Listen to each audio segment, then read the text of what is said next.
su nombre y número de identificación para tener el registro de que están todos presentes y están escuchando y observando la presente sesión, por favor. Y mientras ustedes realizan esa actividad, vamos a remembrar un poco lo que trabajamos en nuestra primera sesión en relación con... gracias, María André. Así como está haciendo María André, todos los demás, por favor. Perfecto. Muy bien. Mil gracias. Sobre lo que implica este curso tan particular, ¿sí? Vamos a hablar no solamente del victimario, sino que mejor aún, vamos a hablar desde la perspectiva contraria, que es una ciencia, la ciencia de las víctimas, llamada victimología. Recuerden que todo lo que termina en logia o logía significa eso: estudios, ciencia, conocimiento. Y la criminología no se podría entender sin la victimología. Yo no puedo comprender el perfil de un agresor sexual, por ejemplo, de menores de edad, o de un individuo golpeador de su pareja, maltratador de su pareja, de un estafador emocional, porque también los hay, sin que maltraten físicamente. El maltratador emocional nunca ha golpeado a su pareja, pero emocionalmente sí la anula, la desecha, la abusa. No podríamos entender esos perfiles sin estudiar a la víctima. Por eso nuestros dos primeros módulos, de acuerdo a la programación que tenemos, están centrados precisamente en el estudio de la víctima, del análisis de la víctima y de la clasificación victimológica, que es parte de lo que vamos a trabajar aquí el día de hoy, o en este tiempo. Bueno, observábamos cómo es que precisamente los seres humanos concebimos la realidad, cómo es que los seres humanos concebimos el mundo, cómo generamos conocimiento, y básicamente decíamos que el gran maestro que está detrás de todo eso, pues es nuestro cerebro. Por eso voy a insistirles mucho en que todo esto que estemos trabajando a nivel victimológico también lo entendamos desde el funcionamiento neuropsicológico, o neuroanatómico, o neurofisiológico, es decir, desde las neurociencias. Básicamente es la gran sombrilla. Entonces decíamos que todos nuestros sentidos, que son mucho más que 5, de hecho se han detectado alrededor de 9 sentidos que tenemos los seres humanos, pero los principales, que son gusto, tacto, olfato, vista, pues tienen unas localizaciones neurológicas muy particulares. El oído, por ejemplo, en los lóbulos temporales, la visión o la vista en el lóbulo occipital. En el parietal tenemos algunas áreas referentes a tacto y gusto. De hecho, muchas áreas sensoperceptivas están en ese lóbulo parietal. Por eso es importante saber desde dónde. Y si vamos a hablar, por ejemplo, de una víctima, de un trauma, ahí está la forma como el cerebro ve, en realidad, como el cerebro interpreta las imágenes, como el cerebro visoconstruye imágenes. Yo les hablaba en la clase anterior del caso de mi papá, un hombre invidente de los 18 años más o menos, pero que puede en su corteza visual visoconstruccionar lo que es un teléfono celular sin haberlo visto. Y esa visoconstrucción la hace en esa área, porque es en el área visual, la puede hacer a través de lo que uno le dice, que es el teléfono, es decir, de manera auditiva va haciendo la construcción, de manera táctil hace la construcción también, al tener contacto con lo que es un teléfono celular. Tanto que, por ejemplo, él marcaba en el teléfono celular, no el de pantalla, pero sí en el que tenía los dígitos, como los de una calculadora, así como esto, fácilmente los números. Tenía la representación en su cerebro de dónde quedaba el 1, el 2, el 3, 4, 5, 6, 7, 8, 9, 0, y tenía una muy buena memoria numérica, tenía una calculia inclusive impresionante, por eso siempre fue bueno manejando cuentas, manejando dinero, y a través de la combinación, porque es que es todo el cerebro, es un mito eso de que usamos el 10% del cerebro, eso no es cierto. En realidad usamos el 100% del cerebro. Cuando hablan del 10% se refieren al potencial, pero también es un mito, o sea, nosotros no estamos trabajando con el 10% de nuestro potencial, estamos trabajando con muchísimo más y podemos construir muchísimo más. Y no es que solamente con el 10% del cerebro estemos generando conocimiento, funcionamiento, en realidad utilizamos todo el cerebro, todo, los dos lóbulos, independientemente de si usted es diestro o derecho, o de si usted es zurdo y tiene dominancia cerebral derecha, dominancia cerebral izquierda, independientemente de su dominancia, involucramos todo el cerebro en lo que hacemos.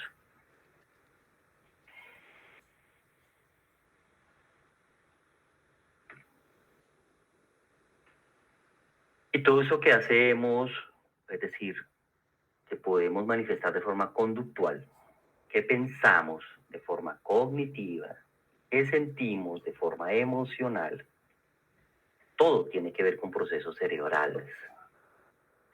Todos responden a ciertas funciones concretas, específicas. Si usted evalúa una víctima y concluye que tiene un trauma o un trastorno de estrés postraumático de carácter crónico, usted puede localizar ese trastorno de estrés postraumático neurológicamente, es decir, qué áreas cerebrales están afectadas precisamente por el trauma que tiene, por el trastorno de estrés postraumático. Y dentro de eso podemos clasificar las funciones del cerebro en tres grandes grupos, como ustedes observan muy bien en la diapositiva. Un grupo de características sensitivas, que hace referencia a los estímulos que interpreta e integra nuestra corteza cerebral. Unas señales motoras o motrices o conductuales, porque el cerebro controla movimientos voluntarios e involuntarios nuestros. Recuerde que no solamente tiene manejo del sistema nervioso central, tallo, médula espinal, sino también injerencia en sistema nervioso periférico, simpático y parasimpático. De hecho, está controlado por el tálamo y está controlado por el tronco encefálico, que lo tenemos aquí abajito. Y funciones integradoras. Por eso la escuela rusa, que fue una de las primeras escuelas en neurociencias, de Luria como uno de sus exponentes, después fue rebatida por ser locacionista, es decir, por dividir, ¿sí? Así como en algún momento lo hizo Brodmann, alemán, con las áreas de Brodmann, las 58 áreas, la función cerebral. No es tan exacto, es decir, fíjense que por eso hablamos de neuroplasticidad. Puede que usted, como en el caso de mi padre, haya perdido la visión, pero no significa que por haber perdido la visión, el área donde se localiza los procesos visoconstruccionales se atrofia ni se dañe. Esa área se puede perfectamente conservar por neuroplasticidad. Y si esa área está lesionada, es muy probable que otra área del cerebro asuma esas funciones visuales o visoconstruccionales, en su caso, que tenía esa área localizada del cerebro. Puede ser que el parietal asuma aspectos de tipo visoconstruccional. Entonces, es parte de la dinámica del cerebro. ¿Sí? Y eso es importante entenderlo. ¿Qué son los comportamientos humanos? En primer lugar, el cerebro es social. Eso es una necesidad humana, el hecho de comunicarse. La comunicación humana es una necesidad. De hecho, Paul Watzlawick, que es uno de los científicos vivos, porque aún vive Paul Watzlawick, se escribe así para que lo quieran consultar.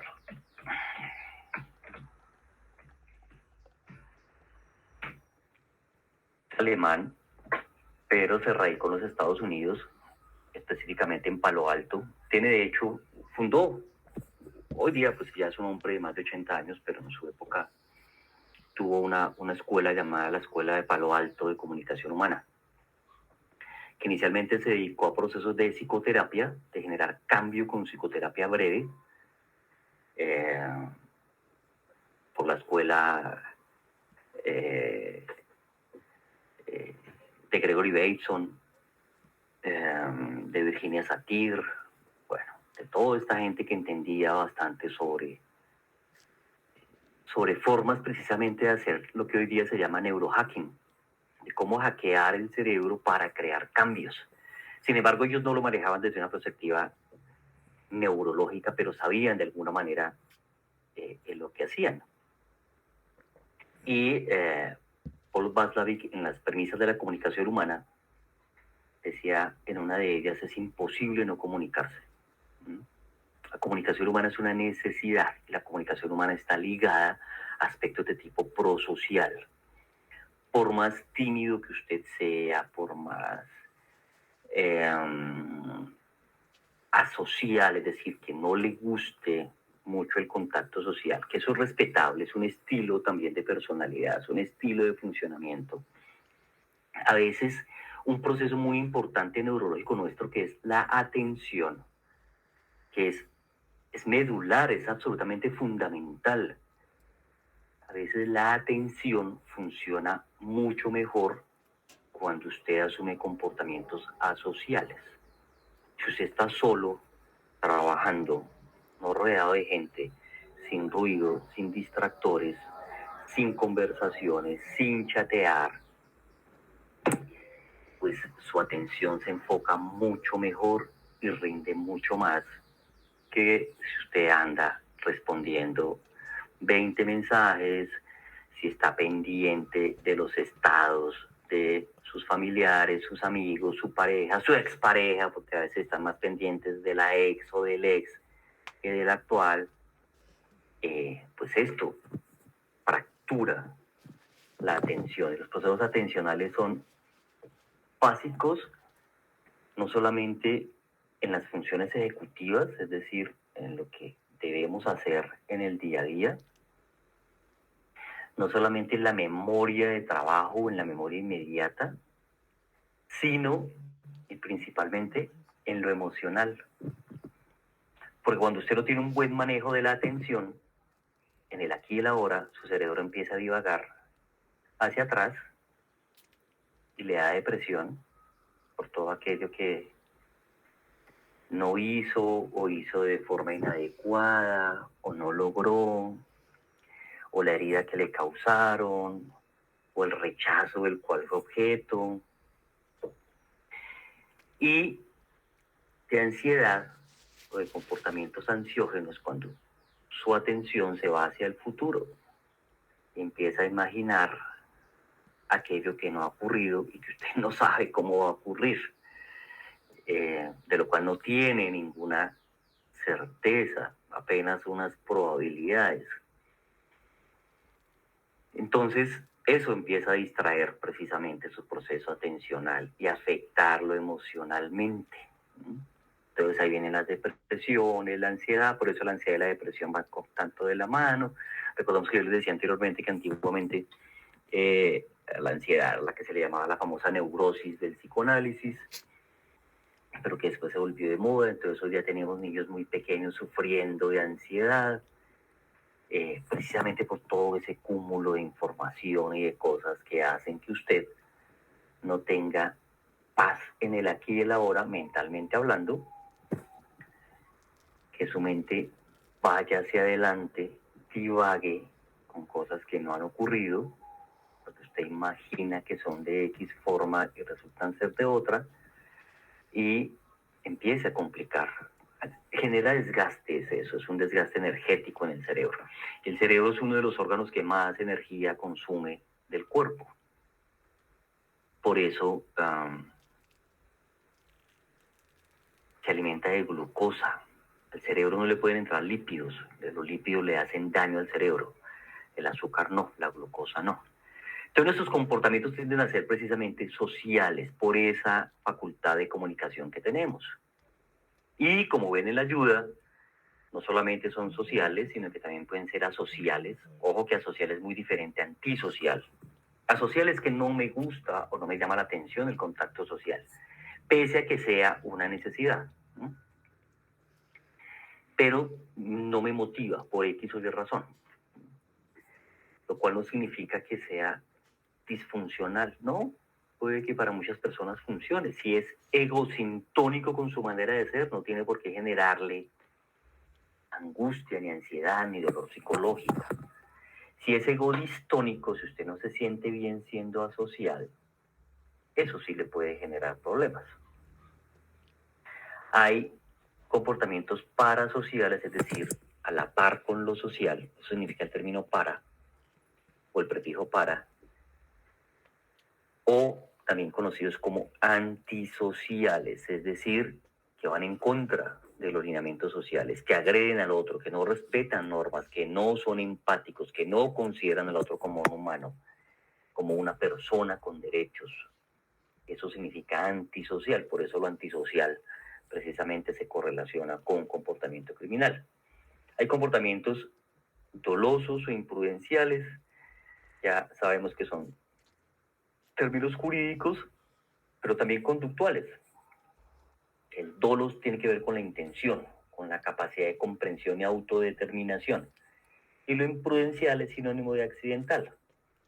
Y esos comportamientos pueden ser beneficiosos o dañinos, legales o ilegales. Y en eso, pues es también importante reconocerlos para nuestro trabajo en victimología y criminología.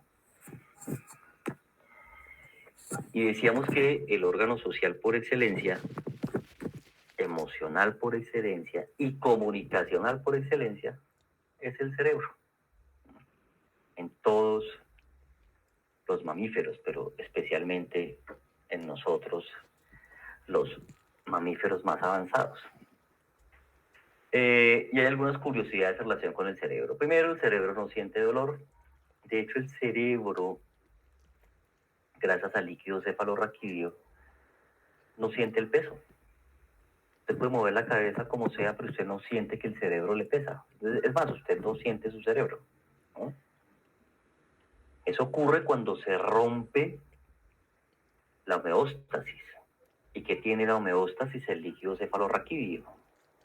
Entonces, cuando hay un proceso, por ejemplo, de hidrocefalia, que es que esos conductos que mantienen amortiguado el cerebro para que usted no lo sienta, se atrofian o se dañan, y empieza el líquido cefalorraquídeo a crear volumen dentro del cráneo y dentro de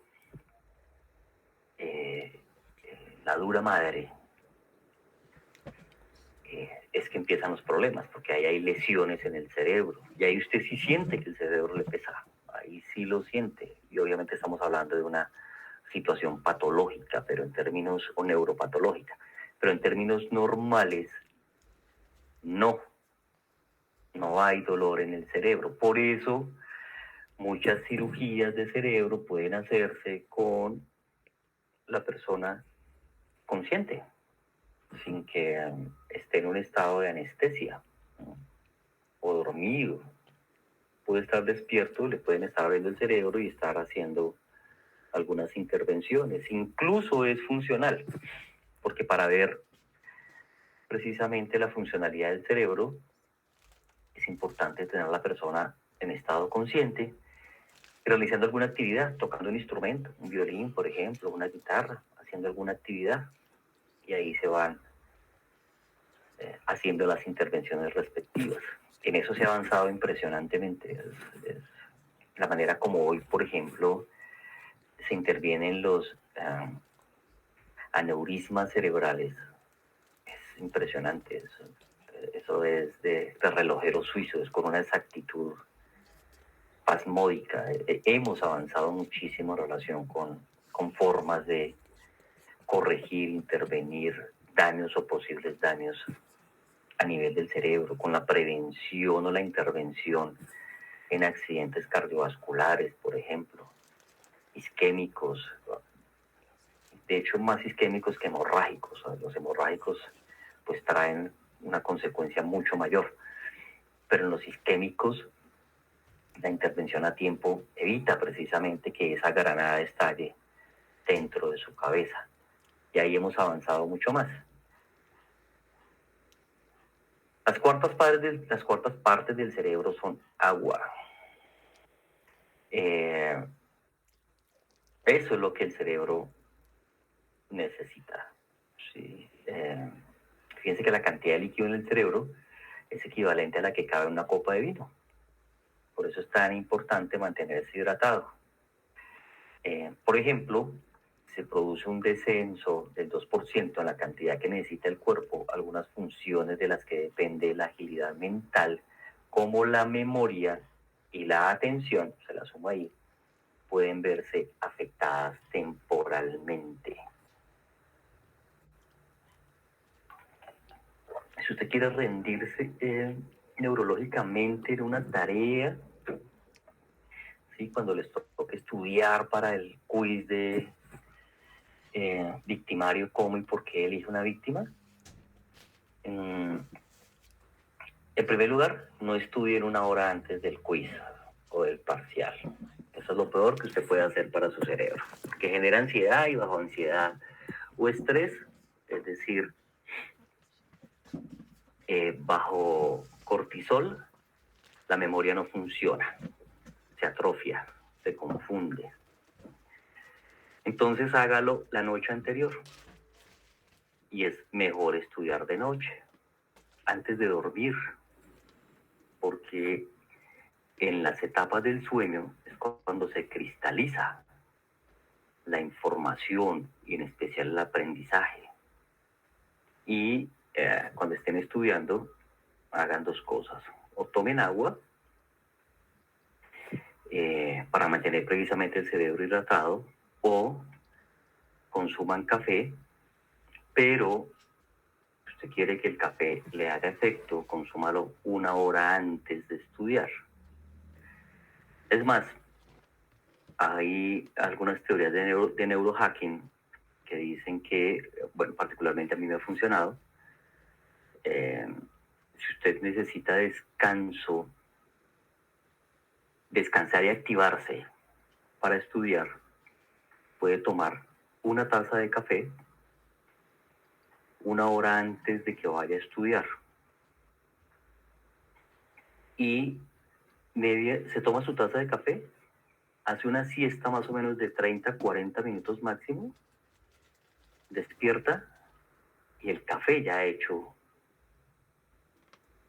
su efecto, que es mantenerlo activo con la atención. El arousal, que es lo que activa nuestra atención, nuestro estado de alerta, al 100%. Los que creen que al tomarse la taza de café inmediatamente le hace un efecto, no. El efecto tarda más o menos 1 hora. Y si usted se toma la taza de café, hace una siestica de media hora, se despierta, se va a sentir maravilloso para estudiar, le va a rendir divinamente. Y si hace un adecuado proceso de aprendizaje, más que de memorización, de aprendizaje de comprender lo que usted está estudiando, de divertirse con lo que estudia, además, pues se le fija mejor. Recordemos que la memoria hace parte de un sistema que tenemos los seres humanos, que es el sistema emocional, el sistema límbico. Eso significa que la memoria o los procesos de aprendizaje están ligados a las emociones. Muy bien. ¿Preguntas, dudas? Hasta acá, comentarios. ¿Vamos claros? Bueno. La intercomunicación en el sistema nervioso corre a una velocidad sorprendente. Si los impulsos eléctricos son, o sea, eso supera la velocidad de la luz, 120 metros por segundo, por ejemplo. Cuestiones de milisegundos, ¿sí? En que una señal sinestésica, kinestésica, auditiva, visual, llegue al cerebro. Es una velocidad que ninguna máquina, ningún invento, ni siquiera de tipo cibernético, puede igualar y mucho menos superar. Ni siquiera se ha superado la capacidad del cerebro en teras, en los billones de teras de almacenamiento que puede tener. Es el cerebro que más energía consume del cuerpo humano. El 20% de la energía nos consume el cerebro, pese a que solamente ocupa el 2% de la masa corporal. Y entre usted más piense, más trabajo cognitivo haga, pues más desgaste va a tener a nivel corporal por el esfuerzo que está logrando con el cerebro.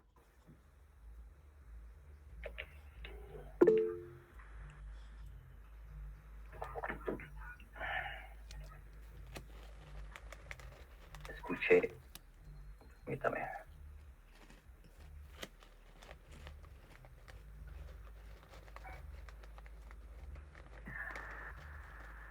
Bueno, Mercy pregunta.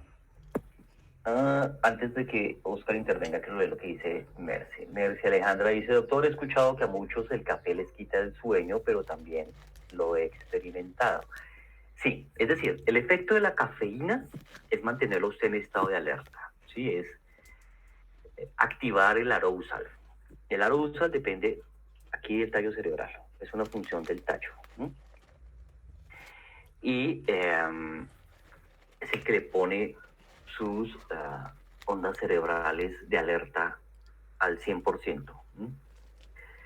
Y es el efecto de la cafeína. Pero la cafeína no actúa inmediatamente. Por eso yo les digo, si usted toma una taza de café y después de tomarse la taza de café hace una siesta, la puede hacer de 20 minutos. El efecto de la cafeína después de esos 20, 30 minutos es mucho mejor, mucho mayor, lo va a activar mucho mejor porque usted le ha permitido al cerebro durante un lapso prudente, más o menos 20, 30 minutos, no más que eso, descansar.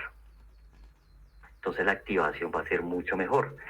Y entre usted tenga mejor activación, mejor sentido de alerta, mejor proceso atencional, recuerda lo que he dicho de la atención, pues su proceso de aprendizaje se va a fijar mejor con la metodología que usted tenga de aprender.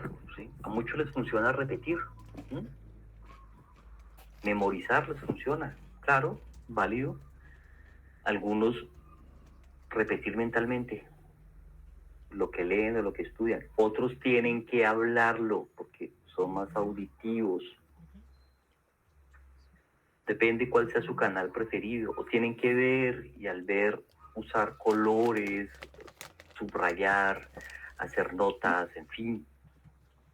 Cada quien tiene esa modalidad que le puede funcionar. Simplemente descúbrala, ¿sí? No todos tenemos la misma. Algunos para aprender nos gusta enseñar, ¿sí? Cuando yo estoy aprendiendo algo me gusta ir y compartirlo con alguien y hacer como que le estoy dando una lección o una clase sobre ese tema, y cuando lo hago pues se fija mucho mejor en mi hipocampo que si me pongo a repetirlo mentalmente o yo con yo. Depende, ahí no hay una sola regla, una sola norma. Bueno, muy bien. Ahora sí lo escucho. ¿Quién levantó la mano? Sí, doctor, era yo, Oscar. Sí, Hola, esa Oscar. duda tenía. Buenas tardes, doctor. Señor. Fíjate que yo en el pregrado yo tenía compañeros. Yo estudiaba, por ejemplo, para un examen final, ¿va? 3 días antes me mantenía. Y mis compañeros me decían, no, yo solo, ya con lo que dijo los profesores y todo, yo ya me lo aprendí. Y exactamente a ellos les iba bien, a mí no tan bien, pero igual nos íbamos ahí casi en las mismas notas, pero ellos solo con un día de estudiar y yo con 3. Entonces yo decía, bueno, estos, o sea, son muy inteligentes o no sé, pero ¿qué pasa ahí? Sí. Ajá. Oscar, muy bien, gracias por el ejemplo. El tema es eso, ¿sí? Hay gente que empieza a hacer autorregulaciones, es decir, identifican cuál y cómo es su mejor manera de aprendizaje. Por eso muchos a veces no necesitan repasar, ¿no? A mí me ha ocurrido, y me ocurría con la maestría, para mí era suficiente observar, escuchar, hacer algunas notas o cuadros sinópticos, ¿sí? Usar colores, porque tiendo también a ser muy visual, de lo que mencionaban, me decían, me explicaban, anotarlo con mis propios términos, no los que usted ve en el proyector, sino como usted lo entiende. Y después de terminada la clase o al día siguiente o en la noche cuando llegaba a casa, compartirlo, hablar sobre eso, sobre lo que había entendido.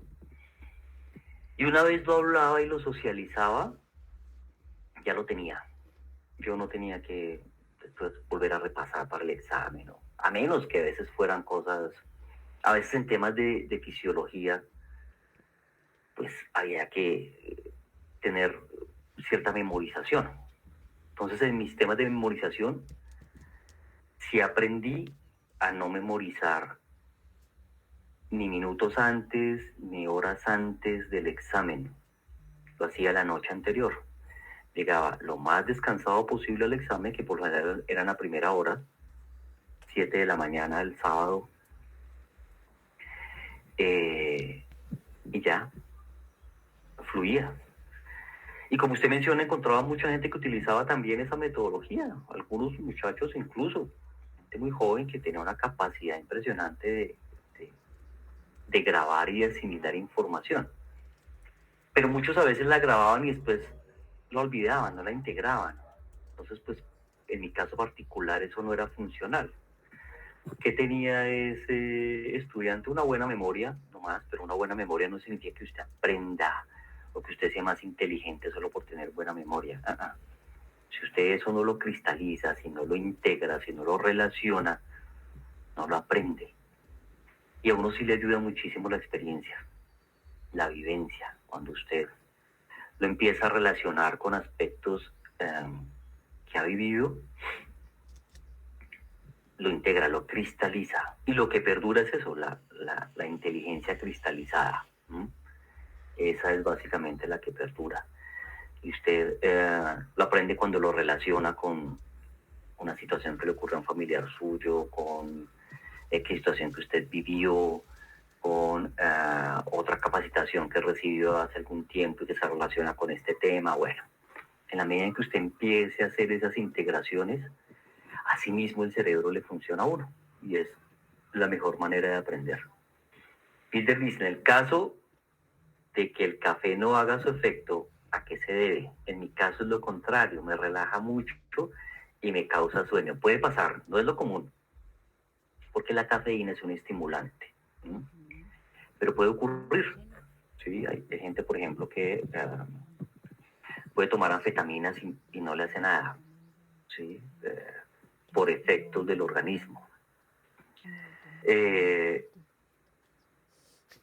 Si el café no le hace efecto, para activarla, busque otro tipo de bebida que la pueda activar.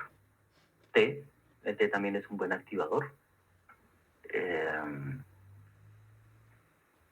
O agua, simplemente tomar agua para mantenerse el cerebro hidratado, que no entre en somnolencia y que le mantenga la atención activada, el arousal activado.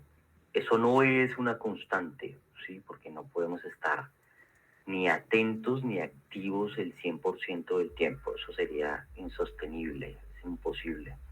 Pero sí la mayor parte del tiempo y en especial cuando necesitamos fijar aprendizaje. En eso sí necesitamos la atención. Usted no puede aprender distraído. Distraído no se aprende.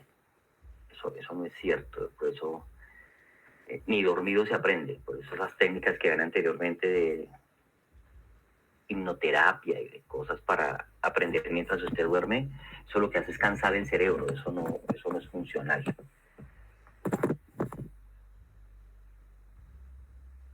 Bueno, muy bien. El cerebro contiene muchísimos vasos sanguíneos, porque ya leyeron lo que implica eso.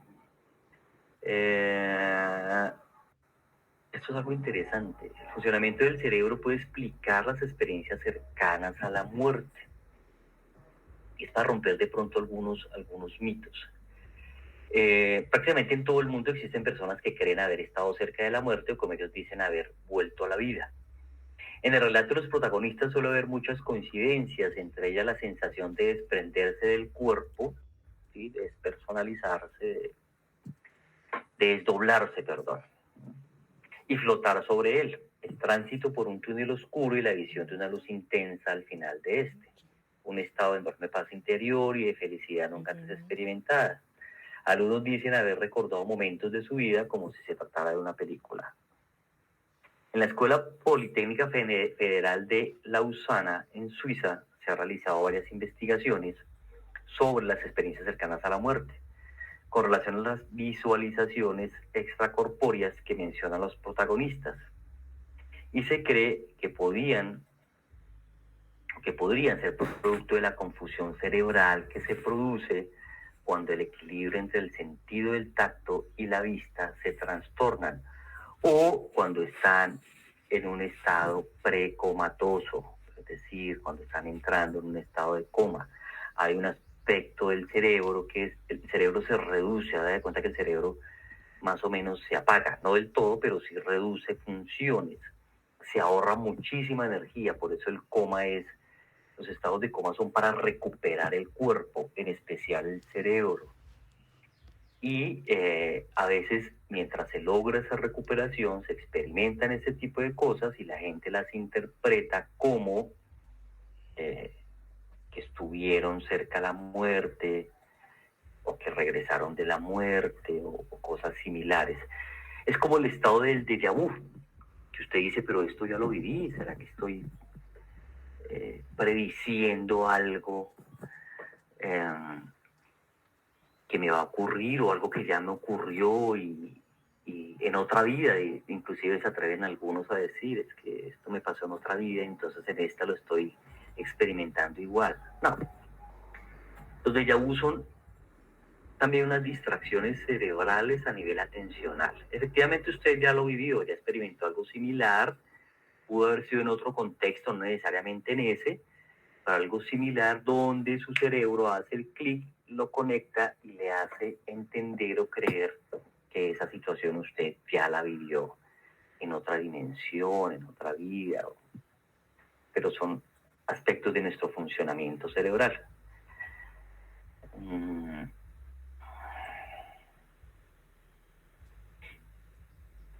Los impulsos nerviosos nunca se detienen, es como el latido de nuestro corazón más o menos. La neuroplasticidad está siempre presente y fíjense que el cerebro incluso tiene un GPS interno, un localizador, ¿no? Esta mañana precisamente leía un experimento que se hizo en Londres entre conductores de taxi londinense, esos famosos taxis, y conductores de bus en Londres. Londres es una de las ciudades así como París, que para que usted se oriente por calles es complicadísimo. Es complicadísimo. Usted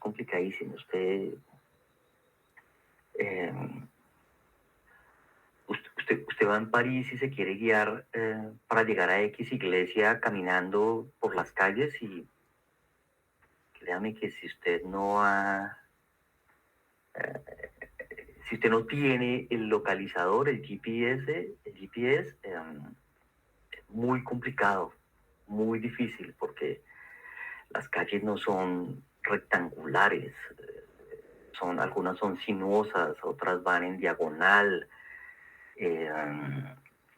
las numeraciones a veces no tienen desde la perspectiva lógica algún sentido, ¿sí? En Bogotá, por ejemplo, es fácil la ubicación porque están numeradas las calles y las carreras que son horizontales y las calles verticales. Entonces, pues usted tiene más facilidad de orientación numérica, ¿sí? Pero cuando es con nombres o números y nombres, pues es mucho más complejo y eso ocurre en ciudades como París y Londres. Entonces el experimento lo hacen con taxistas en Londres y con conductores de bus. Y a través de neuroimagen, de resonancia magnética funcional, analizan el hipocampo, es decir, el centro de la memoria, para establecer quiénes tenían mejor capacidad memorística, si los conductores de bus o los de taxi. Y efectivamente encontraron que los conductores de taxi tenían mucha mayor capacidad en el hipocampo o desarrollo del hipocampo que los conductores de ruta, de bus, precisamente por eso, porque era la ruta muy siempre la misma, muy diferente, o si había cambios, pues los cambios no eran sustanciales. Puede que un día le tocara ir del Sacré-Cœur a, no sé, a la Torre Eiffel o a los Campos Elíseos. Esa era la ruta que hacía. Pero el conductor de taxi no. El conductor de taxi sí tenía, estoy hablando de París, que moverse por otras calles o por otros sitios a donde el pasajero le decía. Bueno, eso fue en el caso de Londres. Y descubrieron precisamente eso. Entonces, pero es que además del hipocampo, descubrieron que no era solamente una situación de memoria, sino que había en el cerebro una natural capacidad de orientación. Una natural capacidad de orientación. Que así usted se encuentre en un sitio donde no vea el sol, por ejemplo, o montañas para orientarse, el cerebro tiende a buscar de manera natural esos puntos de orientación. Entonces fijémonos esa maravilla.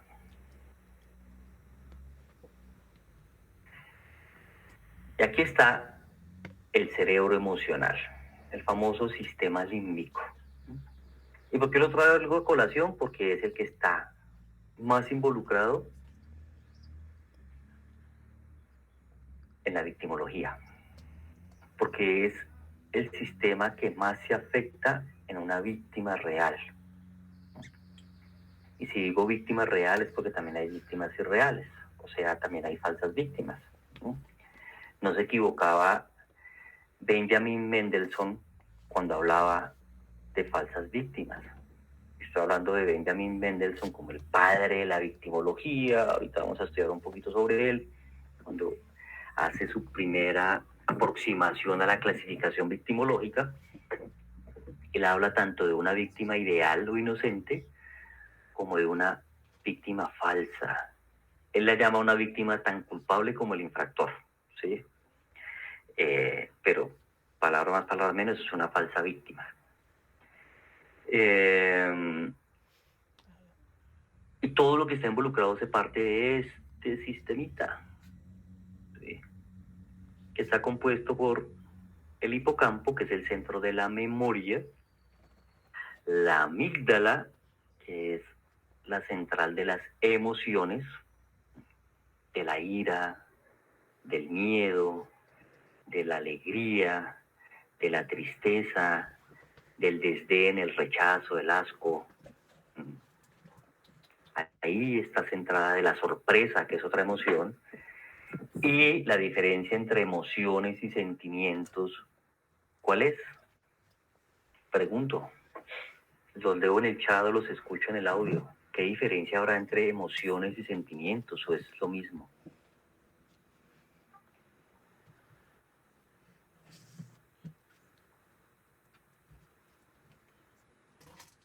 ¿El amor es una emoción o es un sentimiento? ¿El odio es una emoción o es un sentimiento? Las dos cosas, doctor. ¿Por qué? No sé, es que es difícil porque muchas veces se actúa por emoción de inicio, pero después se puede convertir en un sentimiento. Si hablamos de amor, va. Igualmente también el odio, pues, porque como dicen que solo hay un solo paso. Entonces es... eh, Además que eso es cierto, además que eso es real. es real, totalmente Bien. real. O sea, cuando más lo odian a uno, y es que lo que pasa es que cuando... O sea, el peor sentimiento que existe es la indiferencia, porque en la indiferencia no hay nada. O sea, las personas no sienten nada por uno, ya sea que ni siquiera ni alegría ni nada al verle o les da igual que la otra persona exista. Pero Ajá. cuando existe el odio, existe un nexo que lo ata a la otra persona, o sea, indiferentemente de cualquier situación que estén viviendo. Aunque digan lo odio, ya está creando un nexo con esa persona. Ujú. Sí, pero déjeme decirle algo antes de que hable Rosangélica y Karina, que también vi que levantó la mano. Miren, no es tan cierto que el rechazo o ignorar a alguien no genere un impacto igual o peor que el odio, por ejemplo. El rechazo, sí, genera impactos neurológicos en el cerebro. A los seres humanos no nos gusta, nos hiere literalmente el hecho de no ser tomados en cuenta, de ser rechazados. Por eso, una de las heridas emocionales que marcan, en especial en la primera infancia, es el abandono, el rechazo. Por eso, por ejemplo, los niños, niñas y adolescentes en adopción ya traen esa herida, ya la traen y hay que trabajar con ellos en esos procesos de adopción a través del amor, del vínculo, del apego seguro, precisamente porque traen esa herida del abandono, del rechazo. Inclusive en los adultos uno puede decir, bueno, a mí no me importa si me sacan de un grupo de trabajo académico porque no hice mi parte, porque llegué tarde, porque no les caí bien, no sé. Pero que usted utilice algunas distorsiones cognitivas para remarcarlo, racionalizarlo y que no le genere impacto. Pero sí lo genera. El cerebro es social, como les decía en un comienzo, y el rechazo lastima el cerebro. De hecho, muchas situaciones en los vínculos fuertes, como son los vínculos de pareja o relacionales, tienen relación con el rechazo, ¿sí? Una infidelidad también es una prueba de un rechazo, ¿sí? Porque tuvo que buscar a alguien, porque no me tomó en cuenta, el hecho de que no la acaricie o lo acaricie, cosas como... Es más, si vamos a hablar embrionariamente, El, el mismo embrión que da origen al cerebro, también da origen a la piel, a la dermis. ¿Qué significa eso? Que piel y cerebro están relacionados, pese a que no hagan parte del mismo sistema, ¿sí? O sea, usted no encuentra dentro del sistema nervioso central la piel, sí es parte del mismo desarrollo embrionario. ¿Y qué significa esto? Que las caricias, el contacto físico, tiene implicaciones neurológicas. Por eso, por ejemplo, cuando nace un bebé pretérmino o prematuro, es decir, antes de las 40 semanas, que nace más o menos a los 7 meses, y se usa la modalidad del bebé canguro, que fue un invento colombiano, así como la válvula de Hacking para la hidrocefalia, se ha probado que el efecto bebé canguro a través de las caricias y del contacto físico con el bebé casi que 24/7 evita el daño cerebral, evita el daño neurológico, hace que tenga un rendimiento en sus hitos de desarrollo neuropsicológico igual que el de un bebé que haya nacido a término. Fíjense lo interesante del tema. Rosangélica, la escucho. O Karina. Doctor, buenas tardes. Hola, Rosangélica, gusto verla. Sí, gracias. Me da mucho gusto estar en su clase, doctor. Para mí, las emociones son provocadas, ¿verdad? Negativas o positivas, y también como resultado un sentimiento, ¿verdad? Lo que usted decía, doctor, tiene mucha razón con respecto en cuestión de niños, ¿verdad? El abandono, como no hubo un sentimiento positivo, ¿verdad? Es algo, esa fractura, le puedo llamar fractura emocional durante esa etapa tan crucial. Según tengo entendido, no hay terapia. Lamentablemente eso tengo entendido, y me gustaría que usted me hiciera favor de aclararlo. Con respecto al abandono, precisamente esas emociones o esos sentimientos provocados en esa etapa tan crucial de la niñez, provoca una dependencia emocional a futuro, ¿verdad? Entonces, sí me gustaría que me hiciera el favor, ¿verdad? Claro que si sí. bien acerca de ese entendimiento de que sí, no hay terapia. Gracias, doctor. No, a usted, Rosangélica. Bueno, yo le respondería que terapia sí hay, o sea, sí se puede trabajar, sí se puede elaborar, sí puede ser curable. Hay que reconocer que efectivamente cuando hay un niño que ha sufrido un tema de abandono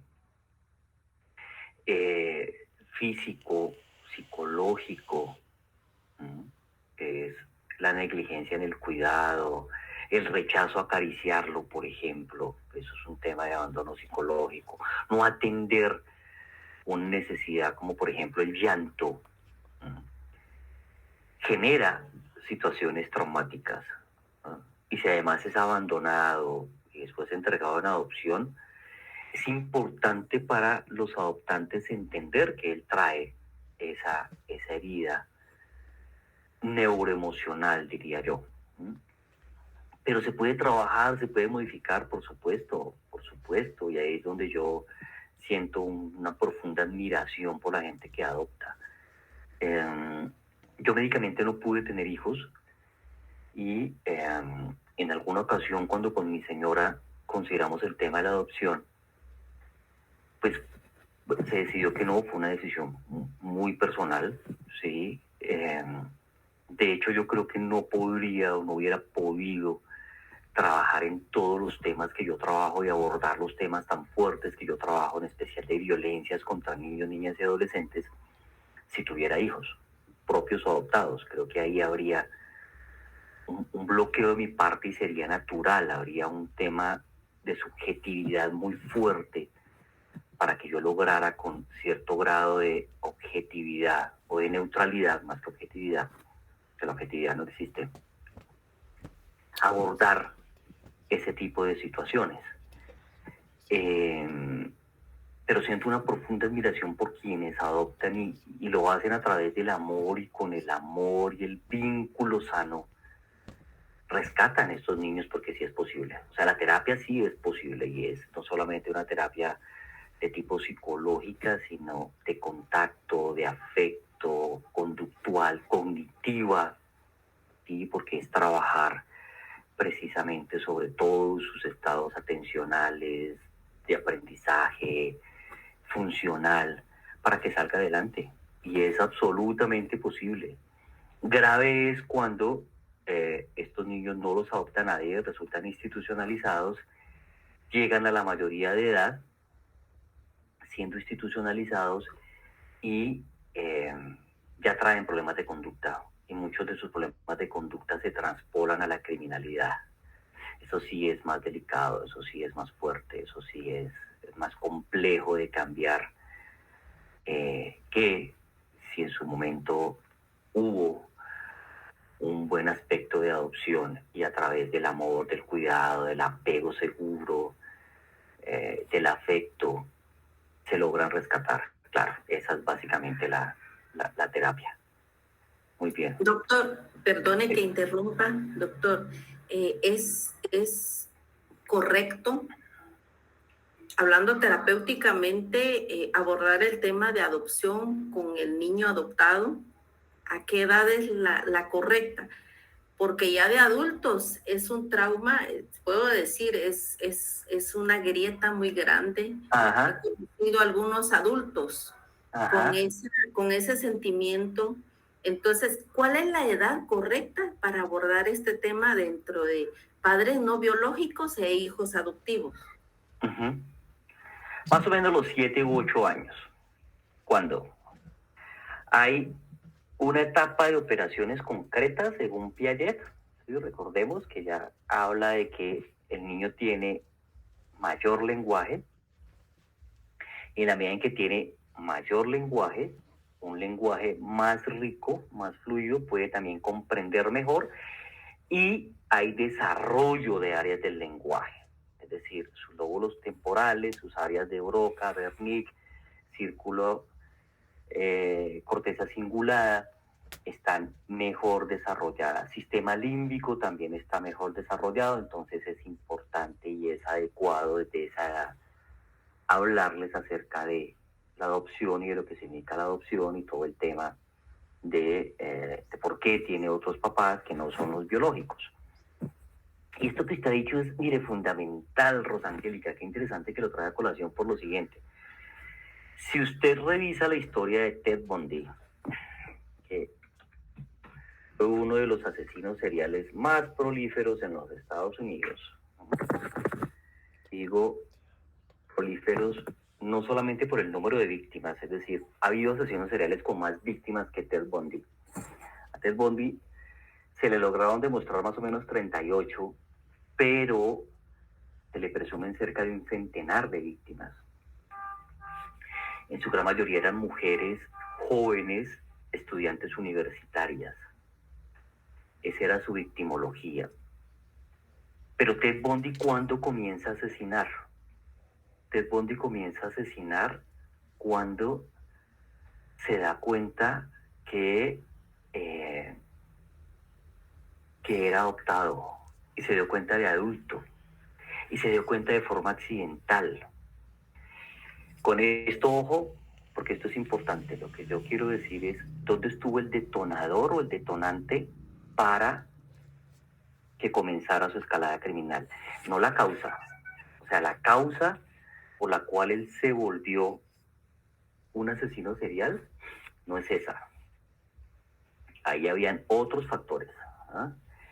Pero el detonante empezó a impulsar su apetito asesino, fue darse cuenta en primer lugar que era adoptado. ¿Y cómo se dio cuenta? De manera accidental. Resulta que a él, su mamá biológica, fue una madre soltera, quien al parecer producto de una agresión sexual, tuvo a Ted Bundy. Pero como era tan joven, se lo entregó a la mamá de ella, o sea, la abuela de Ted Bundy. Y quien creó a Ted Bundy fue la abuela, haciéndose pasar por la mamá. Y Ted Bundy de adulto se dio cuenta de esa situación, de una discusión que tuvo esta familia, que además era bastante disfuncional. De hecho, de ahí es donde vienen algunos elementos de por qué Ted Bundy llegó a ser el monstruo en el que se convirtió. Porque vivía en el engaño, en la mentira, por eso era tan hábil utilizando el engaño y la mentira. Además, porque no supo tolerar el rechazo, otro de los elementos que facilitó su accionar criminal fue el rechazo de una novia que él tuvo. Él fue un hombre humilde, vivió en una familia pobre con carencias, pero era lo suficientemente atractivo, encantador y locuaz, porque era muy bueno hablando, tenía muy buena prosodia, que lograba eso, lograba encantar y hacerse pasar por alguien de una mejor familia, más importante, con más estudios. De hecho, él comenzó unos estudios que nunca concluyó, unos en psicología y otros en derecho, ¿sí? Y por eso hasta se atrevió a hacer su propia defensa. Un showman, además, un sujeto bastante histriónico, bastante narcisista también. Su detección y su captura fue difícil, duró años asesinando, porque era un individuo que iba de ciudad en ciudad, era nómada, andaba en un Volkswagen tipo bocho, como dicen los mexicanos, recorriendo varios estados. Su captura se logró en el estado de la Florida, en un estado donde además está la pena de muerte. Por eso fue condenado a pena de muerte. Y el reo condenado a pena de muerte elige cómo quiere morir. ¿Sí? Los Estados Unidos de Norteamérica tienen ciertas metodologías de pena capital. La inyección letal, la cámara de gas, el ahorcamiento, la silla eléctrica, y el reo tiene el derecho de elegir cómo quiere que se le aplique la pena capital. Él eligió la inyección letal. Y así como también eligen la última comida, y bueno, hay todo un ritualismo ahí en el tema. Y hay precisamente una entrevista muy interesante que un psicólogo forense le hizo unos días antes de que le aplicaran la pena capital. Oscar Ricardo, te escucho. Sí, doctor, una pregunta. En los niños adoptados, sería bueno que los papás en algún momento, por ejemplo, lo adoptan a los 7 años, sería bueno que él ya teniendo unos 10, 12 años, se le diga la verdad o ocultarla, no lo sé. Que se le diga, Oscar Ricardo. Que se le diga la verdad, que es adoptado. Por supuesto, que se le diga. A niños nuevos se le tiene que ocultar eso. Ok, perfecto. Que se le diga. Más o menos como a los 15 años, cuando ya tenga bien desarrollado todo. Ok. Sí, pero es importante que se le explique. Eso no debe ser un secreto de familia. Le hace mucho más daño si se convierte en un secreto de familia. Karina, la escucho y después Mercy. Era sobre la pregunta que hizo usted sobre la diferencia de emociones y... Ok. Pues para mí las emociones son respuestas inmediatas, ¿verdad? Que fisiológicas a un estímulo. Y los sentimientos, pues pueden ser experiencias subjetivas que duran y se vienen de la interpretación de esas mismas emociones, ¿verdad? Y era lo que hablaba Rosita y el compañero, por ejemplo, de que si a estas personas o a estos niños no se les dice la verdad, en el caso de los niños adoptados, Sí. y no se les dice la verdad, pues pueden crear emociones sin que alguien les diga que fueron adoptados, ¿verdad? Porque yo creo que desde que somos concebidos, no sé si es la palabra correcta, creo que venimos creando emociones y sentimientos. No sé, en mi experiencia como ser humano, y pues puedo decir de que, o yo a veces bromeo porque digo desde mi teoría, ¿verdad? Ajá. Pienso de que los seres humanos necesitamos de emociones desde que estamos en el vientre de nuestra madre. A veces, por ejemplo, dicen, ay, yo escucho a algunos padres, ¿verdad? Algunas personas, no lleven a los niños tan pequeños a Disney. Y les digo yo, ¿cómo que no? Que lo lleven, o que lo lleven a un parque, o que le den emociones buenas a los hijos, ¿verdad? Porque yo sí recuerdo, voy a cumplir 48 años, y yo sí recuerdo muy bien cuando mi papá pues jugaba conmigo, yo estando en una cama o en cuna, no sé, y me besaba los pies. Y le decía, esas emociones pues son parte de son parte de nuestra vida, que va creando sentimientos buenos. Y entre más emociones bonitas tengamos como seres humanos, mejores vamos a ser en sentimientos. Uh-huh. Eso es lo que yo pienso, ¿verdad? Esa es mi forma de pensar, y para mí es esto. Muy bien, Karina. Muy bien. Usted lo ha dicho perfectamente, ¿sí? O sea, cuando hablamos de emociones, hablamos primero de características innatas, universales. O sea, uno de los científicos que más ha estudiado las emociones y la conducta no verbal, en especial gestual, amarrada a las emociones, ha sido el doctor Paul Ekman. Sí, él tuvo, sobre él hicieron una serie llamada Lie to Me, o Miénteme, ¿no? Por la habilidad que logró desarrollar de interpretación de las microexpresiones, en especial para observar, para dilucidar emociones. Pero lo que él básicamente hizo, es criminólogo y psicólogo además, o sea, una combinación magnífica. El doctor Ekman fue irse a tribus en Nueva Guinea, a kibbutz en Israel. Tuve yo incluso la oportunidad de conocerlos el año pasado, precisamente cuando me recorrí Israel, y ver cómo esas emociones son exactamente iguales en todos, en la forma en que las expresamos.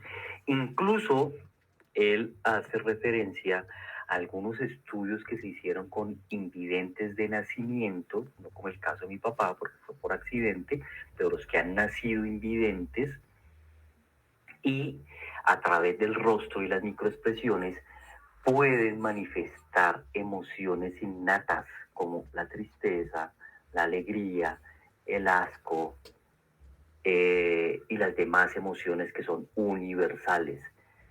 Entonces, emociones son universales, todos las experimentamos psicofisiológicamente de manera muy similar, y los sentimientos sí son subjetivos.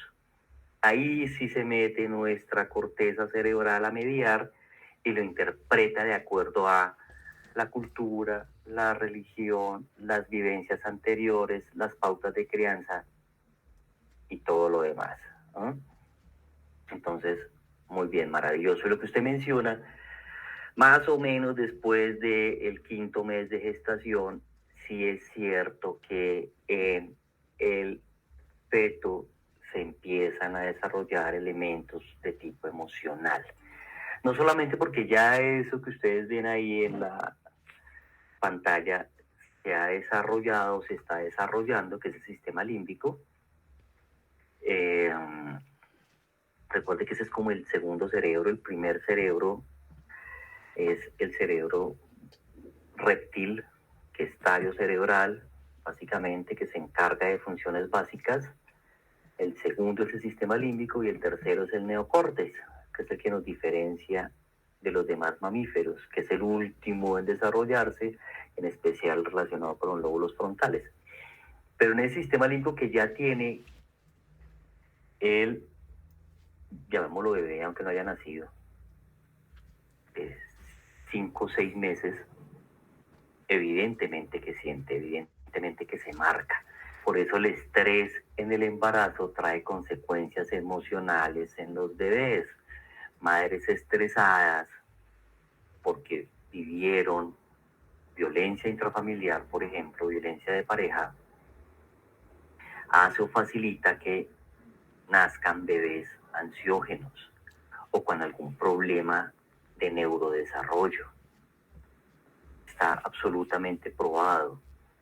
No es un mito que hablarle al bebé, manifestarle palabras amorosas, así él todavía no entienda del lenguaje, sí entiende de emociones bonitas.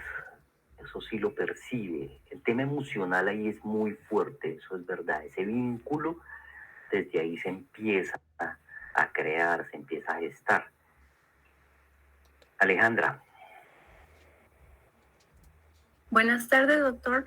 Fíjese que usted tiene razón con lo que hablaba del sistema límbico, ¿verdad? Con las enfermedades de la piel, porque yo conozco a mi amiga de que falleció su papá, pero le dio esta enfermedad de manchas en la piel, ¿cómo se llama? Vitíligo. Ajá. Vitiligio. Ajá, vitiligio. Uh-huh. Y pues a ella lo que le generó esa enfermedad fue la tristeza, ¿verdad? Y sí le fue corriendo, pero sí descubrió el hematólogo de que fue por la tristeza, ¿verdad? De que el papá falleció. Ajá. Uh-huh. Y cuando yo me estreso, también experimento alergias en la piel o, por ejemplo... Exactamente. Ajá. Solamente, doctor, gracias. Muy bien, perfecto. Esos son muy buenos ejemplos de cómo embrionariamente se nos conecta precisamente las emociones, el cerebro con la piel. ¿A quién no se calma con caricias? Incluso cuando se golpea, el dolor se puede calmar a través de la caricia. El estrés se puede calmar a través del contacto con uno mismo.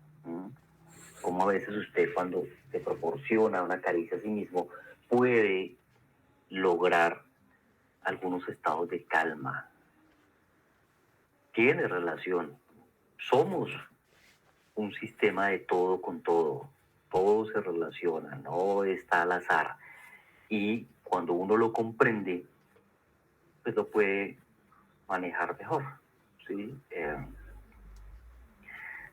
Para mí haber entendido, como entiendo, aún me falta mucho, aún estoy aprendiendo, no puedo decir que sea un experto, cómo funciona el cerebro, cómo funciona mi cerebro, me ha ayudado a autorregularme en muchas cosas, a manejar situaciones de forma diferente a como lo hacía cuando conocía muy poco o nada del funcionamiento del cerebro. Por ejemplo, uno de esos aspectos es el control inhibitorio, la toma de decisiones, la creatividad, el manejo del estrés, los vínculos emocionales, hasta dónde son o no son, ¿sí?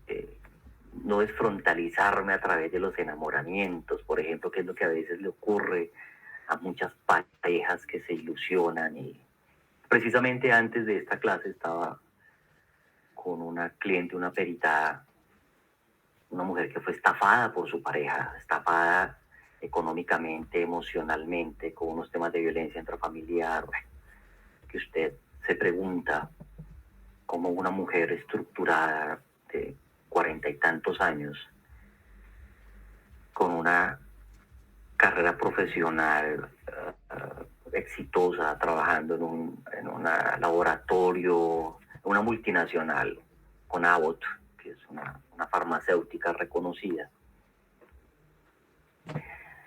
se vincula con un individuo mucho menor que ella, que vive en una zona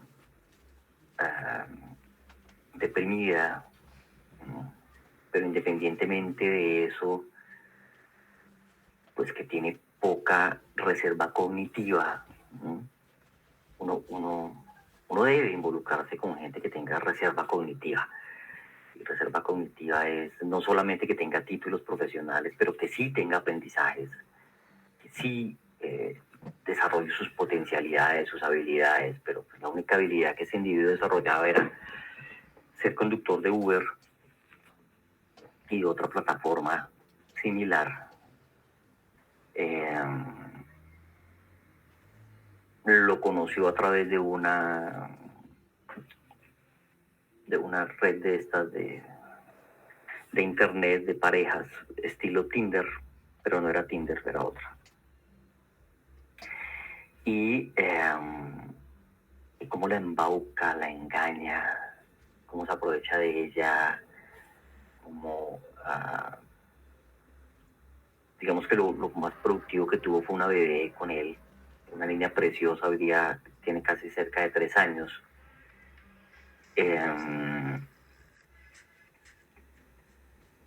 Pero cómo logra manipularla de tal manera que se quedó con la casa y se la vendió después para hacer unos negocios que no funcionaron y se robó el dinero, le sacó un vehículo, bueno, la hizo meter en deudas en dólares,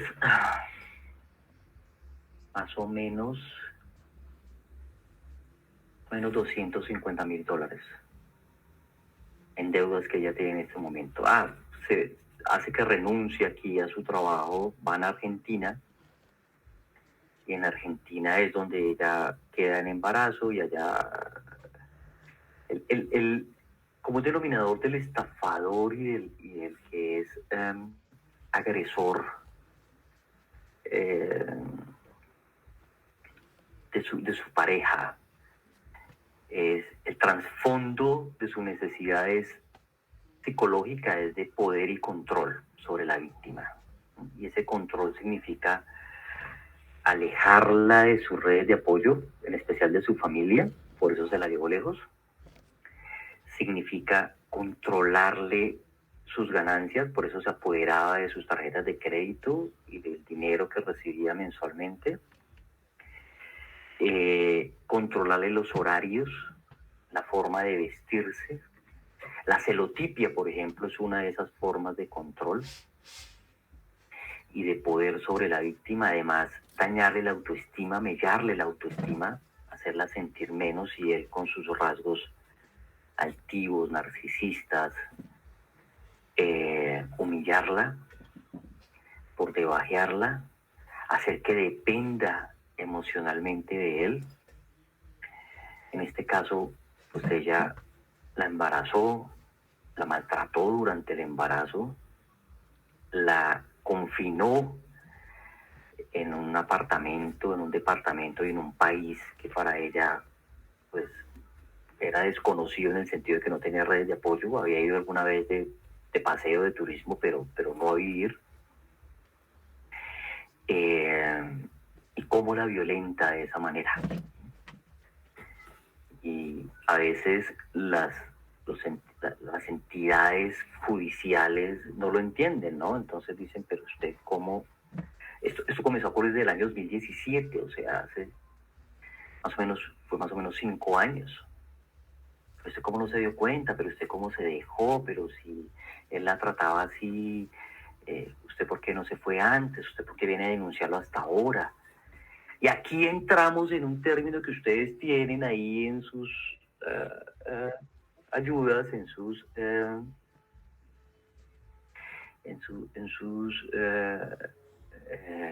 notas, sí, en especial, y se lo voy a recordar de una vez,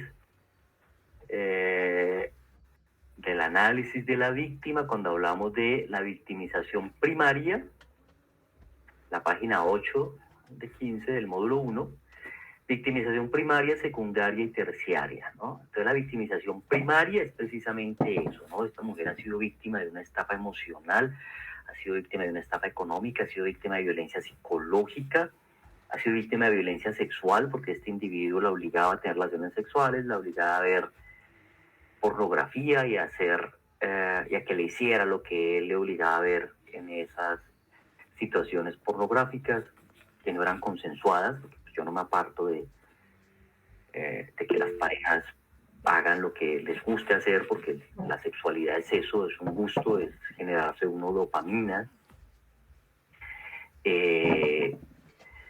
sino que además, después de ella ser víctima y denuncia, primero no le creen y segundo la juzgan. Ah, pero es que usted se lo buscó, pero es que como usted le dijeron, como usted buscó colágeno, o sea, porque se involucró con un hombre que era 8 o 9 años menor que ella, como si no fuera un derecho, o sea, yo puedo involucrarme con la persona de la edad que yo quiera, siempre y cuando no sea menor de edad. Siempre y cuando ya tenga la capacidad para decidir y autodeterminarse. Pero la juzgaban por eso. Ahí está la victimización secundaria. Y la victimización terciaria es cuando la víctima pasa a ser de víctima a agresora y es condenada. Como un caso muy icónico que tenemos aquí en Colombia, que tuve yo la oportunidad de trabajar, incluso es posible que la traiga de invitada, es el caso de Leili Vanegas.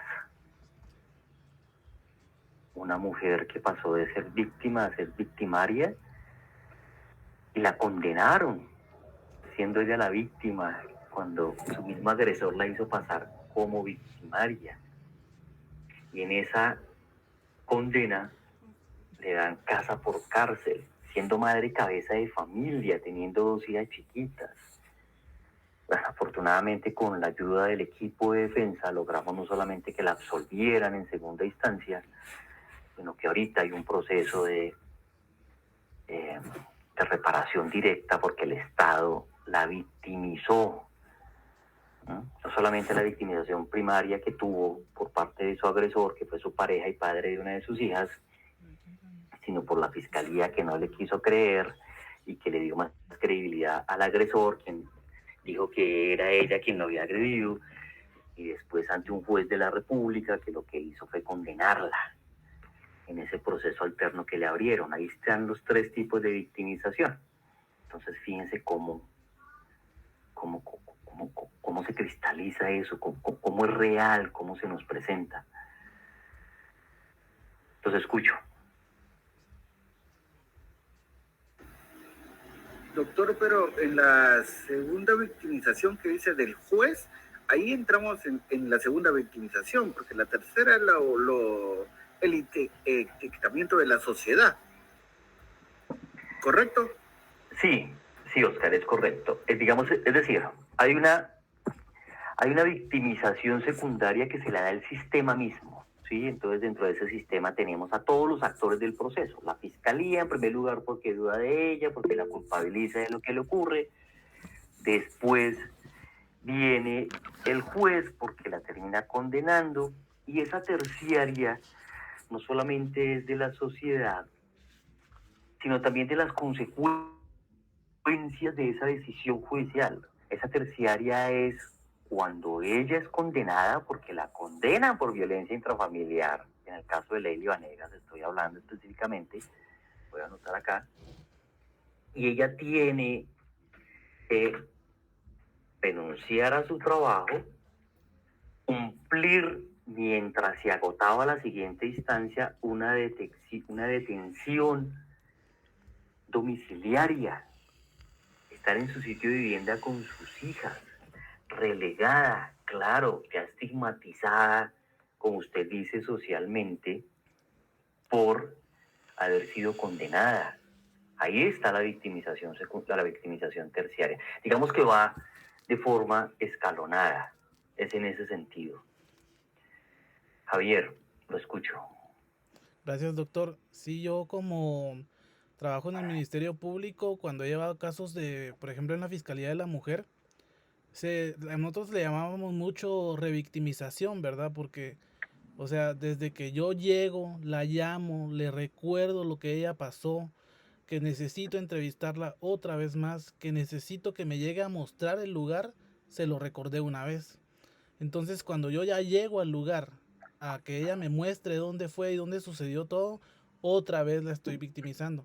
Entonces, pienso que evitar la revictimización es casi que prácticamente imposible si se lleva a un proceso largo, pues, o sea, no se puede evitar, más que todo con tratamiento psicológico que traten de ayudarle, ¿verdad? Porque no se puede evitar. Sí, Javier, tienes razón. Pero también, ¿qué es revictimizar? Yo he aprendido también es decir, aquí, por ejemplo, en procesos de delito sexual con menor de edad, que es algo muy común además, y aquí es fuertemente castigado. Yo sí tengo que decirlo que aquí la legislación es fuerte contra el agresor sexual de menores de edad. Primero porque no tiene subrogados penales, es decir, un agresor sexual de menor de edad no lo condenan aquí en Colombia y pasa su pena en la vivienda, ni le dan condicional, ni nada de eso ocurre, ¿sí? Ni siquiera por allanamiento a cargos, es decir, ni siquiera porque confiese que lo hizo, tiene beneficios de reducción de pena, no. Y las penas mínimas parten desde los 12 años, penas de 25, 30 años, dependiendo los agravantes. Pero cuando se trabaja, por ejemplo, con niños, niñas y adolescentes víctimas de delito sexual, dice que se revictimizan cuando varias veces son entrevistados sobre lo mismo. Yo he tenido una pelea durísima con ese tema, ¿sí? Porque yo le he dicho a los jueces, a los magistrados, en varias ocasiones en las que he sido invitado a disertar sobre estas situaciones, que la victimización está en la cantidad de veces que el niño sea entrevistado o valorado, sino en la forma en que se lo hagan. ¿Mm? Porque de hecho, a veces incluso puede ser hasta terapéutico que usted varias veces diga o recuerde o remembre lo que le ocurre.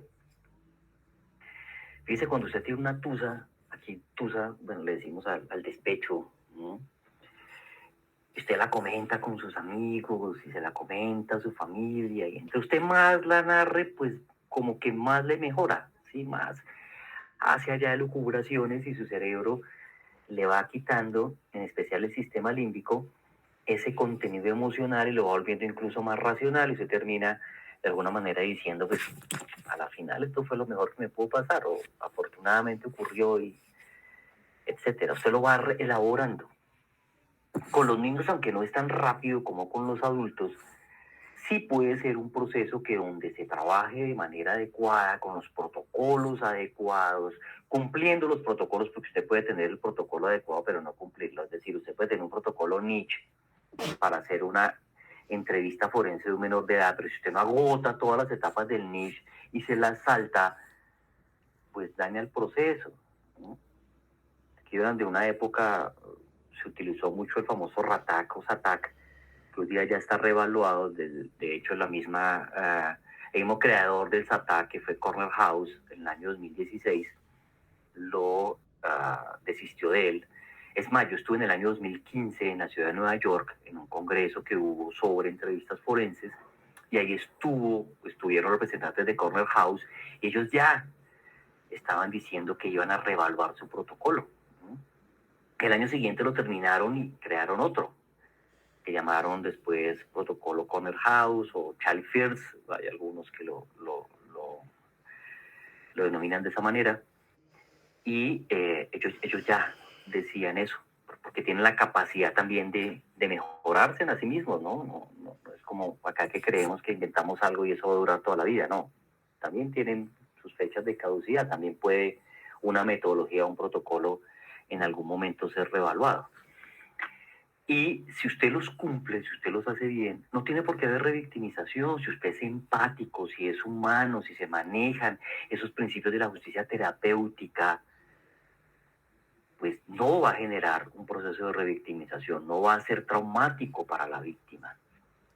Entonces depende de cómo se aborde, ¿sí? Porque si yo lo abordo desde el prejuicio, si yo lo abordo desde la falta de empatía, si yo lo abordo desde lo punitivo, pues evidentemente ahí sí va a estar. Perdón, doctor, que lo interrumpa. Entonces, Sí. o sea que póngase que si yo trato de una manera similar o tengo actitudes similares a las que la persona les hizo ese daño, ahí sí está revictimizando. O sea, si Así es.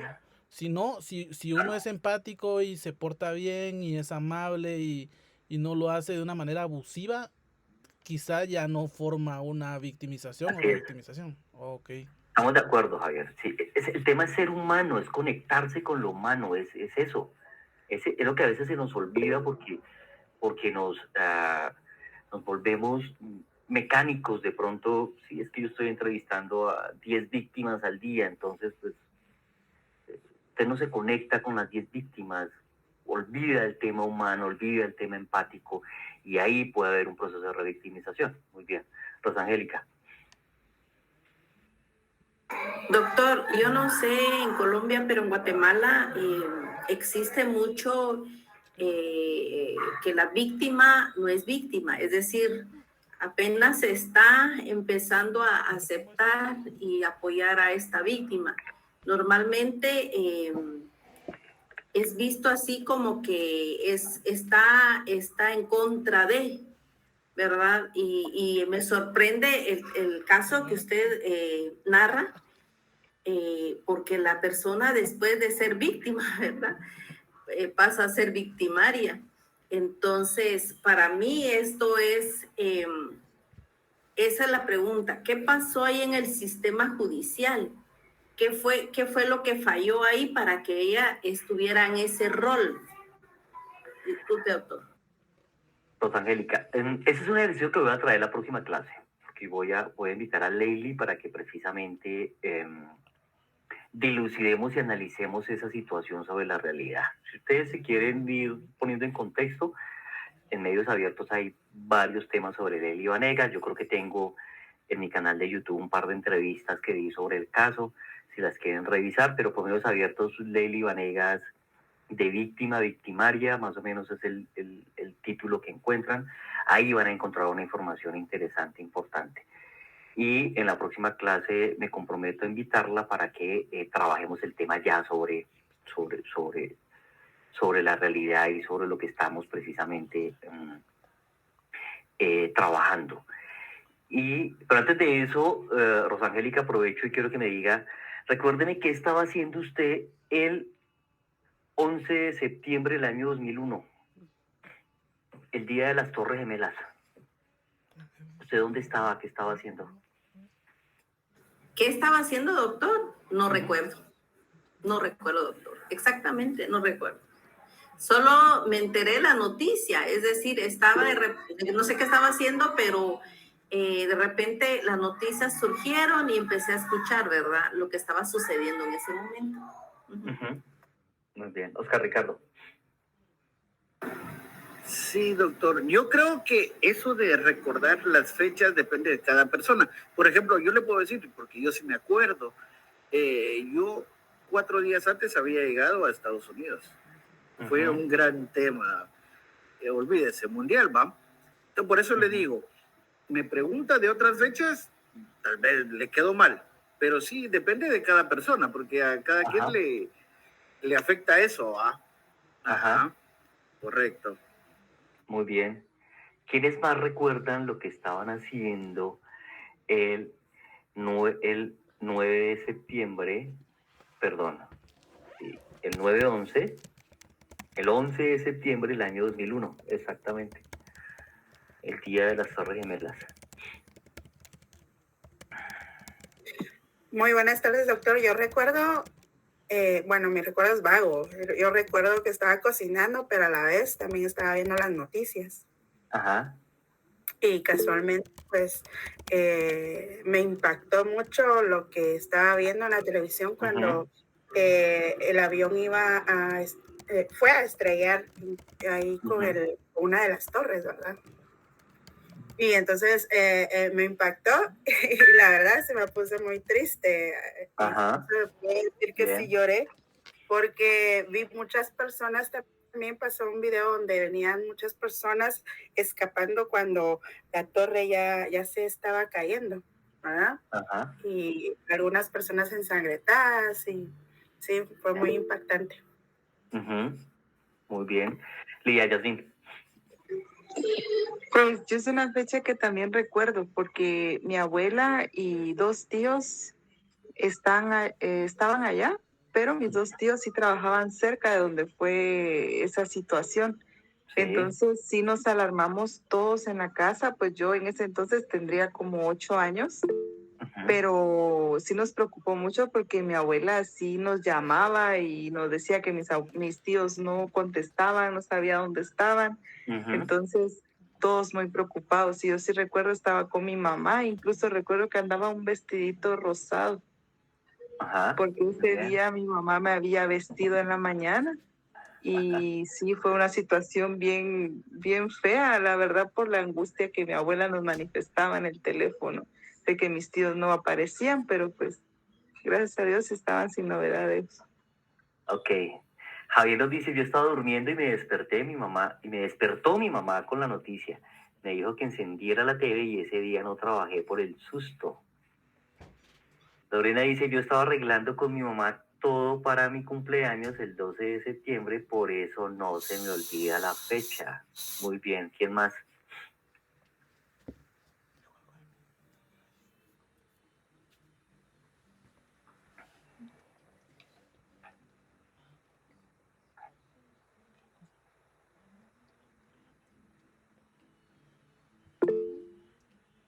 Karina. Ay, perdón, yo iba a escribir, pero bueno, ya voy a hablar. Sí, en ese año, cabal, justo en esa fecha, pues mi hija tendría unos meses de nacida y estaba preparándole su comida.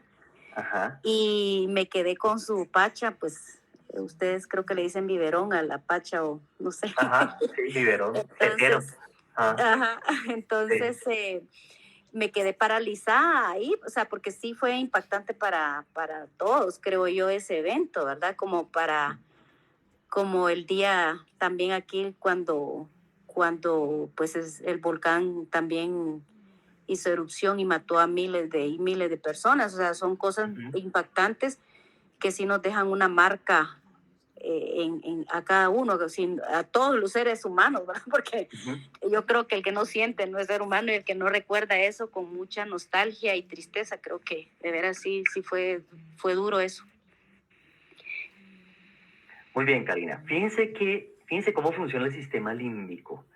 Pese a que nosotros no vivimos de manera directa, o ninguno de ustedes me ha dicho que de forma directa haya vivido la tragedia de las Torres Gemelas, o ese acto terrorista mundial tan fuerte, se llegó a ser tan impactante que la gran mayoría de nosotros podemos recordar lo que estábamos haciendo en esa fecha, el 11 de septiembre del año 2001. Incluso una de ustedes, Lía Yasmín, me refiere cómo estaba vestida, qué estaba haciendo, qué ocurrió, cómo vio usted en ese momento la noticia, dónde se encontraba.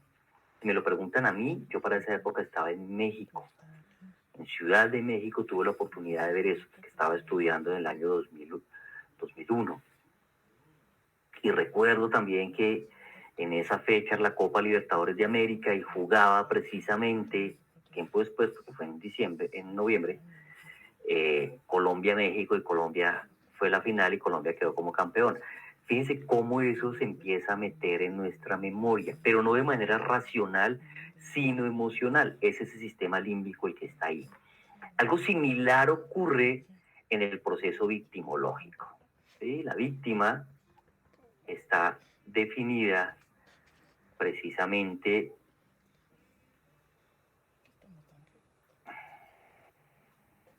como lo muestra la diapositiva, aquel individuo o grupo, porque también podemos hablar de víctimas, de grupos de víctimas que padecen un daño por acción o omisión propia o ajena o por causa fortuita.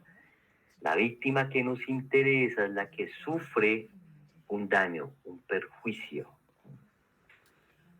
Si hablamos de la víctima de un delito, es aquella que se caracteriza por ser la persona física o moral, es decir, no solamente puede sufrir un daño físico, sino un daño moral. Por ejemplo, los actos sexuales abusivos contra menores de edad no les causan daños físicos. Un acceso carnal violento tal vez sí, pero unos tocamientos libidinosos no causan daño físico, pero sí causan un daño moral, es decir, le causan un daño psíquico, psicológico, emocional y de la vida en relación. que sufre un daño por causa de una conducta, acción o omisión sancionada por la ley penal, principalmente penal. Traigo algo que ustedes tienen en su material, que es la manera como a través del artículo 10 de la Ley contra la Violencia Sexual, Explotación y Trata de Personas, ustedes definen a la víctima. Para los efectos de esta ley se entiende por víctima la persona que individual o colectivamente, ¿sí? Víctimas colectivas, por ejemplo, son las de, como caso Colombia, desplazamiento forzado por grupos armados ilegales que les quitan las tierras por temas de violencia extrema, tienen que huir de sus sitios de origen, donde tienen arraigo, y por lo general van a engrosar los cordones de miseria de las grandes ciudades, producto precisamente de esa violencia que se ejerce en sitios rurales. Lastimosamente Colombia pues ha vivido ese tema y otra vez lo está reviviendo. Ya tenemos algunas situaciones de otros grupos armados ilegales que volvieron a armarse, de disidencias, y que están generando caos y desplazamientos en algunas áreas del país. O colectivamente que hayan sufrido daños, lesiones físicas o mentales, sufrimiento emocional, pérdida financiera, menoscabo sustancial de sus derechos fundamentales, como consecuencia de acciones u omisiones que violan la legislación penal. También se considera víctima a los familiares o a las personas a cargo que tengan relación inmediata con la víctima directa y las personas que hayan sufrido daños al intervenir por asistir a la víctima en peligro o para prevenir la victimización. Entonces, fíjense que, por ejemplo, en los casos de homicidio donde hay un occiso que sí es catalogado como víctima, pues las víctimas en realidad son los dolientes, los hijos de ese occiso, por ejemplo, si fue una muerte violenta, si fue una muerte accidental. Ellos son quienes se constituyen como víctima y sobre ellos es sobre quien se hace precisamente las valoraciones del daño psicológico, moral, que en su momento pudo haber acarreado. Y esto es neurológicamente fijado en el sistema límbico, que es nuestro sistema emocional.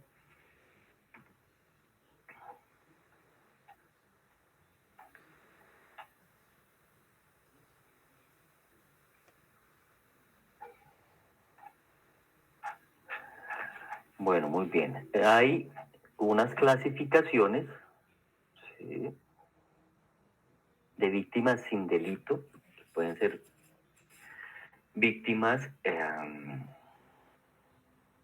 de causas naturales o accidentales, ¿sí? Por ejemplo, incendios, terremotos. Aquí hace unos años hubo algo que se denominó tragedia y fue la erupción de un volcán que generó precisamente la destrucción de una ciudad, ¿sí?, que fue el caso de Armero, donde hubo cerca un poco más de 20.000 víctimas, de un desastre natural, o por alguna conducta humana no delictuosa, no dolosa, sino más accidental.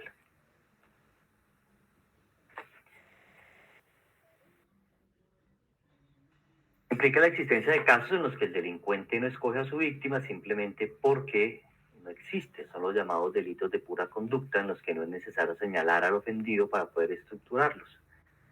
Por ejemplo, el porte de armas, la posesión de droga alucinógena, transportar mercancía ilícita. Ahí no hay una víctima directa, pese a que sí se encuentra un responsable, no tenemos un proceso victimológico como tal, o un accidente como mencionaba anteriormente en los casos en especial de accidentes de tránsito.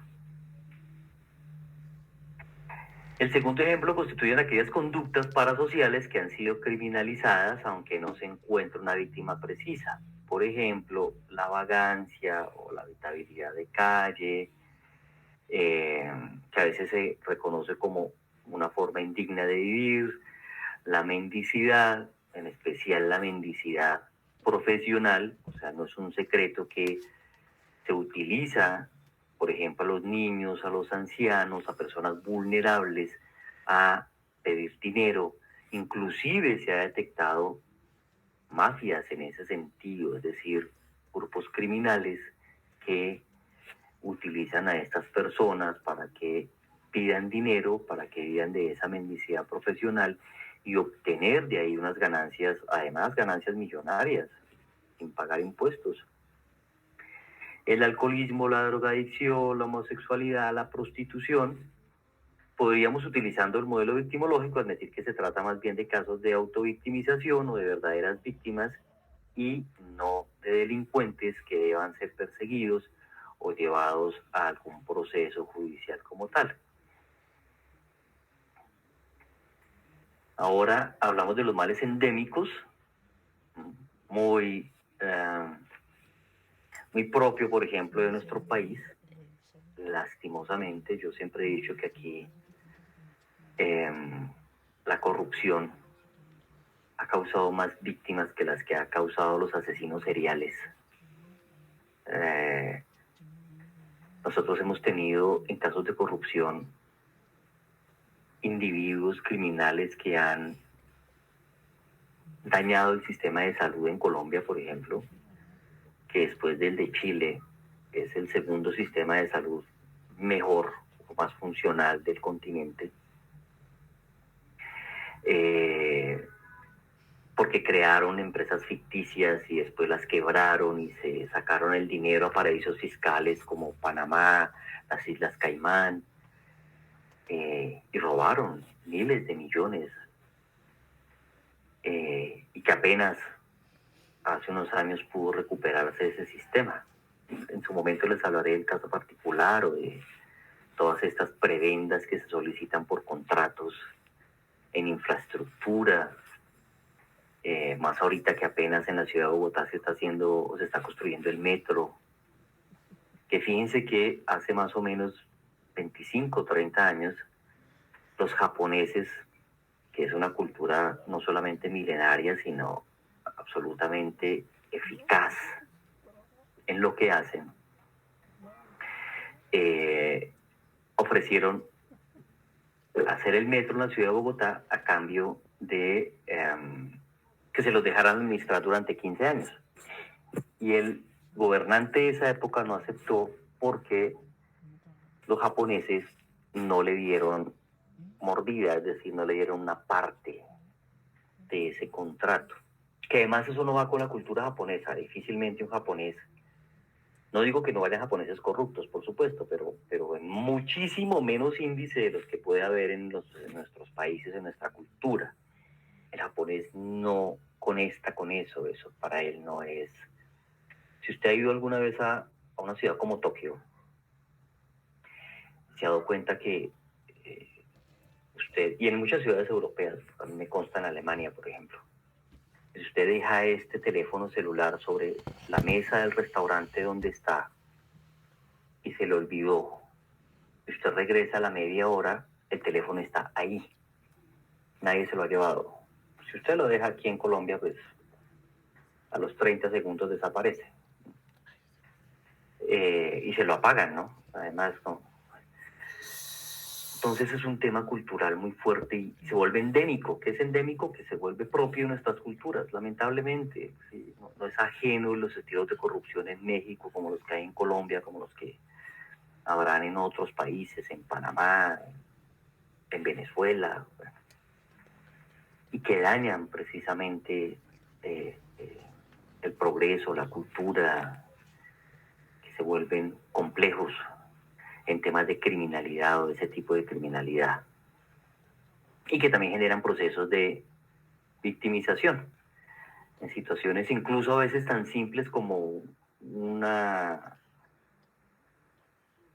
mordida, llamamos acá, es decir, solicitar dádivas por no poner una multa de tránsito. Si usted iba a alta velocidad, si se cruzó la luz roja, si hizo un cruce prohibido, a veces por no ponerle la sanción, la multa al conductor. Entonces el policía de tránsito, quien se encarga de esa gestión, le solicita un dinero a cambio a fin de que no le inmovilice el vehículo, por ejemplo, cosas como esas. Fíjense cómo ahí ya estamos en un proceso de corrupción, de criminalización, que pese a que no hay una víctima directa, es un delito sin víctima directa, pues a la postre sí hay muchas víctimas indirectas.